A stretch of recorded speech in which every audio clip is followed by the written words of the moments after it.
इन दिनों बिहार में विधानसभा चुनाव चल रहे हैं। विधानसभा चुनाव में तमाम दल विभिन्न तरह की प्रतिक्रियाएं दे रहे हैं। जहां अखिलेश यादव ने देश में आरएसएस पर बैन लगाने की बात कही है, तो वहीं कांग्रेस सांसद प्रियंका गांधी वाड्रा ने जो प्रधानमंत्री नरेंद्र मोदी के स्कूली दौरों पर सवाल खड़े किए और कहा है कि बच्चों का ब्रेन वॉश किया जा रहा है। तो इस पर बातचीत करेंगे। हमारे साथ तमाम मुद्दे होंगे, तमाम बातें होंगी, तीखे सवाल और सीधे जवाब। इस पर बात करने जा रहे हैं हमारे साथ भारतीय जनता पार्टी के वरिष्ठ नेता चौधरी अजीत सिंह जी हैं। चौधरी साहब, स्वागत है आपका न्यूज 14 टुडे में। धन्यवाद जी। बिहार में चुनाव चल रहे हैं, किस तरह से देख रहे हैं बिहार चुनाव, क्योंकि कड़ा मुकाबला वहाँ क्षेत्रीय दल भी है और राष्ट्रीय पार्टी भारतीय जनता पार्टी और एनडीए गठबंधन। मेरा मानना है कि हमारी जो सरकार वहाँ गठबंधन में रही है, हमारी सरकार ने बिहार में बहुत काम करने का काम किया और उसी कड़ी में बिहार आज ऐसा नहीं है, वो बिहार नहीं है अब जो पहले बिहार था। हम देखते थे बिहार का बहुत बहुत मजदूर आदमी जो है ना बिहार में बाहर आई है। बाहर आई है। पहले बिहार का मजदूर जो है ना, जितना नीचे तबका, वो बेचारा यहाँ पंजाब और उत्तर प्रदेश में काम करता था। अब जब नहीं आते वो वहीं काम कर रहे हैं, क्योंकि बिहार खुशहालता की तरफ बढ़ रहा है, खुशहाल हो रहा है। और उसमें कहीं ना कहीं जो हमारी सरकारें हैं, पुरानी सरकार जो होती, उन्होंने बिहार को खो दिया था। गुंडागर्दी और लूटपाट, इसमें बिहार पूरा लिप्त हो गया था उन लोगों के शासन में। लेकिन शासन बदला तो बिहार एक अच्छाई की तरफ बढ़ रहा है। वहाँ का इंसान, व्यापारी, उद्योगपति, मजदूर, किसान सब बढ़ रहे हैं।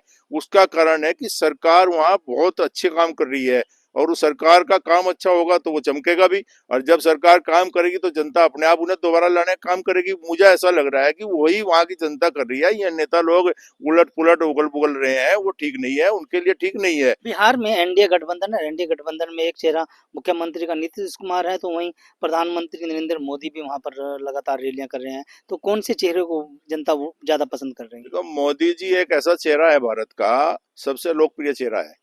मोदी जी ने भारत को एक इस स्थान पर खड़ा कर दिया जो दुनिया में एक अलग ही नाम भारत का लिया जाता है, बड़े सम्मान से लिया जाता है। कहीं ना कहीं मोदी जी का चेहरा सबसे बड़ा चेहरा है भारत में।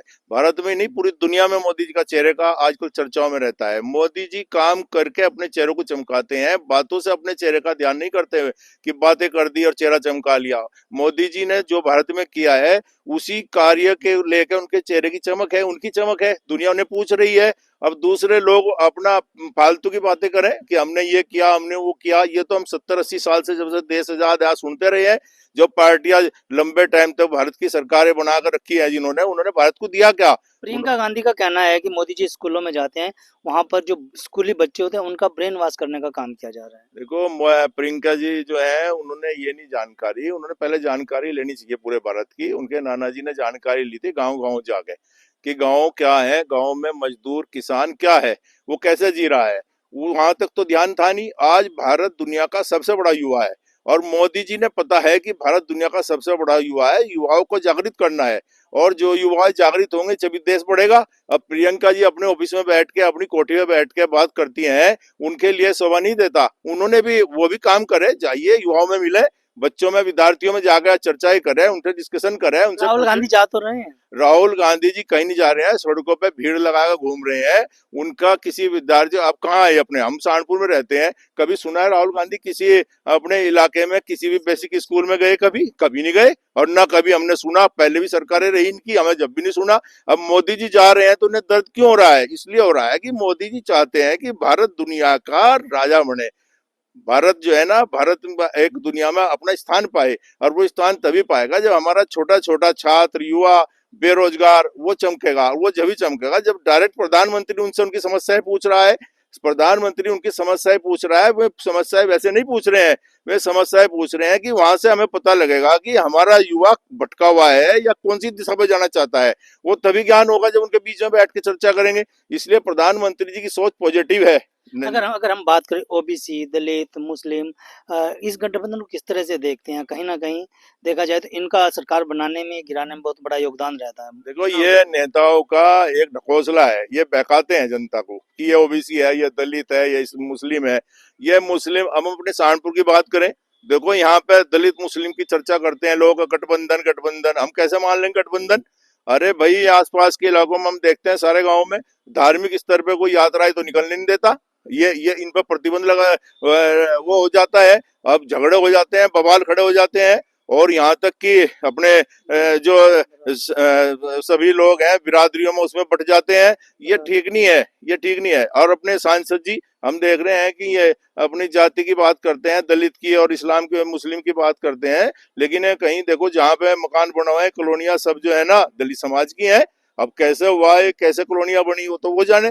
तो कहाँ गठबंधन हो जाएगा, कैसे हो जाएगा, हम तो देख नहीं रहे। लेकिन सांसद इमरान मसूद तो अभी हाल ही में उन्होंने बयान दिया जिसमें शहीद आजम भगत सिंह जो हमारे स्वतंत्रता सेनानी रहे, हंसते हंसते देश की आज़ादी के लिए फांसी के फंदे पर झूल गए, उनकी तुलना हमास से कर डाली। देखिए मुझे सांसद जी ने पहले ये पता होना चाहिए कि हमास क्या है। हमास जो है ना ये पूरी दुनिया में आतंकवादी संगठन है। और भगत सिंह जी देशभक्त थे, राष्ट्रभक्त थे, वो अपने देश के अपने राष्ट्र के लिए लड़ रहे थे। उनके पिताजी भी आंदोलनकारी थे, उनके चाचा जी भी आंदोलनकारी थे। उन्होंने अपने बड़ों से सीखा है कि देशभक्ति क्या होती है। वो अपने देश को बचाना चाह रहे थे। और ये संगठन हमास ये पूरी दुनिया पे कब्जा करना चाहते हैं। अंतर नहीं पता है सांसद जी ने, ये अंतर देखे क्या है। और वो आतंकवादी संगठन है और ये राष्ट्रभक्त लोग थे। अगर इन राष्ट्रभक्त लोगों की एक आतंकवादी संगठनों से आप समानता लाएंगे तो वो तो आपका मुझे नहीं लगता कि अच्छा है, वो आपके विचार अब तो सही। माफी भी मांगने लगे। अब वो माफी मांग ले, लेकिन जो उनके अंदर थी वो बात कही उन्होंने। लेकिन वो इस तरह की बात बड़ी सोच विचार के बोलनी चाहिए। कहाँ सरदार भगत सिंह जी हमारे आदरणीय, हमारे आदर्श, कितनी छोटी उम्र में उनके माँ बाप लड़े, फिर वो लड़े, उनको आतंकवादियों से उड़ा जा रहा है। दुर्भाग्य है, ये अपने सहारनपुर के लिए दुर्भाग्य है कि सहारनपुर में भी अगर इस तरह की चर्चा होगी जहाँ उनका परिवार रहता है, बड़े दुख का विषय है। ऐसा नहीं होना चाहिए ना, ऐसी सोच रखनी चाहिए। आप अपने सभी लोगों को काम करने चाहिए। और अपने जो राष्ट्रभक्त लोग हैं, अपने सहारनपुर से जुड़े लोग हैं, तो इनका तो वैसे ही सम्मान करना चाहिए। इनको आप हमास से जोड़ रहे हैं। हमास क्या है? हमास तो एक बहुत बड़ा दुनिया का आतंकवादी संगठन है। ये तो इस्लामिक प्रतिरोधक संगठन है। इसने तो वहां पे फिलिस्तीन के उसमें लेके बड़े बड़े उल्टे सीधे काम पूरी दुनिया में इधर उधर कर रहे हैं, सत्ता चला रहे हैं। और ये सत्ता भगत सिंह जी सत्ता चला रहे थे, वो तो देश के लिए लड़ रहे थे। एक हजारों साल से जो पराधीन भारत हो रहा था उसे आजाद कराने का काम इन लोगों ने किया। अगर इनका आतंकी संगठनों से बराबरी की जाएगी, बड़े अपमान की बात है, सम्मान की बात नहीं है ये। अगर हम बात करें आजम खान की, आजम खान अभी जेल से बाहर निकल के आए हैं, आपने देखा। लेकिन उन्होंने जेल से बाहर निकलते ही कहा है कि हर टोपी पहनने वाला मुसलमान नहीं हो सकता। किस तरह से देखते हैं? देखो टोपी पहनना ना पहनना वो तो उनका धार्मिक मतलब है, वो है। वो तो पहन भी सकते हैं, नहीं भी। हमारे यहाँ भी है धार्मिक जो पहचान होती है वो रखते हैं। धार्मिक लोगों का काम है अपने लोगों को धार्मिक पहचाने करानी कि भाई ये तुम टोपी लगाओ, तुम दाढ़ी रखो, तुम ये करो। वो तो उनका अपना काम है। और आजम खान जी जो हैं उन्हें अब जो भी बयान दे साफ सुथरा दें। उनको देख लिया है कि गलत काम का नतीजा क्या है। वो गलत काम का नतीजा है, उसे सोच के आगे काम करें, उसी सोच के आगे बयानबाजी करें। तभी उनके लिए, उनके परिवार के लिए, उनके अपने लोगों के लिए भला है, उसी में अच्छा रहेगा। ऐसा ऐसा उन्होंने मेरे हिसाब से सोचना चाहिए। अगर हम बात करें पहले कांग्रेस सरकारें रही हैं, अब लगभग 12 साल का कार्यकाल देश के अंदर मोदी सरकार का भी हो गया, तो कितना बदलाव देख रहे हैं? बदलाव तो आप ही देखिए, बदलाव तो पूरे भारत में बदलाव ही बदलाव है।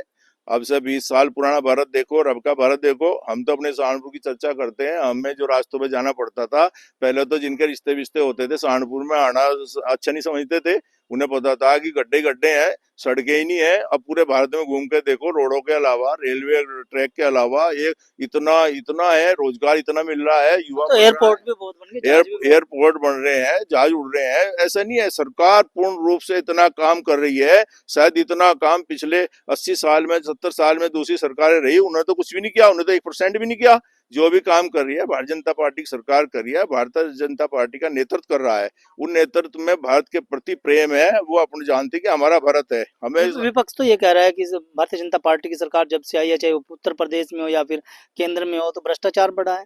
देखिए ये सोच गलत है विपक्ष की। हो सकता है वे भ्रष्टाचारी हो रहे हो, उन्होंने भ्रष्टाचार करके अपने पेट भरे हो, उनकी सोच आज भी वही है। वो उससे बाहर नहीं निकले, इसका मतलब वो सत्ता में नहीं उन्हें रहना चाहिए। अभी आगे भी उन्हें दिमाग से हटा देना चाहिए कि वो सत्ता में आएंगे। वो इसी सोच के दायरे में घूमते रहेंगे और ये सोच उनके लिए बड़ी हानिकारक है। और ऐसी सोच रखेंगे तो देश के लिए भी नुकसान है। ऐसे लोगों का देश में रहना ठीक नहीं है, जो इतनी तरक्की हो रही हो उसे देख के भी दुखी हो रहे हो। वह कहाँ है भ्रष्टाचार? किस किस क्षेत्र में भ्रष्टाचार है? चारों तरफ वाहवाह है, पूरी दुनिया में भारत का डंका बजा हुआ है। उन्हें अब जो विरोधी लोग हैं उनकी उनकी जो लूट थी वो बंद होगी। उन्होंने अब यही दिख रहा कि भ्रष्टाचार भ्रष्टाचार भ्रष्टाचार तो तब था जब लोगों के बैडों में चट्टे लगे मिलते थे नोटों के, तब था भ्रष्टाचार। जब बड़े बड़े हम देखते थे कि हम ही अफसोस में पड़ जाते कि ये क्या हो रहा है देश में। हम तो अपने जिले की बात कर रहे हैं, यहीं पर हमने राजनीतिक लोगों को देखा है, पुरानों को, उन्होंने इस कदर अपने परिवारों को बढ़ाया है, बढ़ावा दिया है, वो ठीक नहीं। 2027 के आने वाले चुनाव किस तरह से देखते हैं, क्या कुछ रणनीति और भूमिका तैयार की? 2027 का चुनाव अपना भारतीय जनता पार्टी के पक्ष में रहेगा। भारतीय जनता पार्टी ने दिया है, उत्तर प्रदेश में हमारी योगी जी के नेतृत्व में सरकार चल रही है। योगी जी ने हर चीज में उत्तर प्रदेश को मजबूत किया है। आप देखो, पहले लूटपाट हर जगह होती थी, कितनी शांति है, लोग अमन चैन से अपने खेतों पे जाते हैं, काम करते हैं।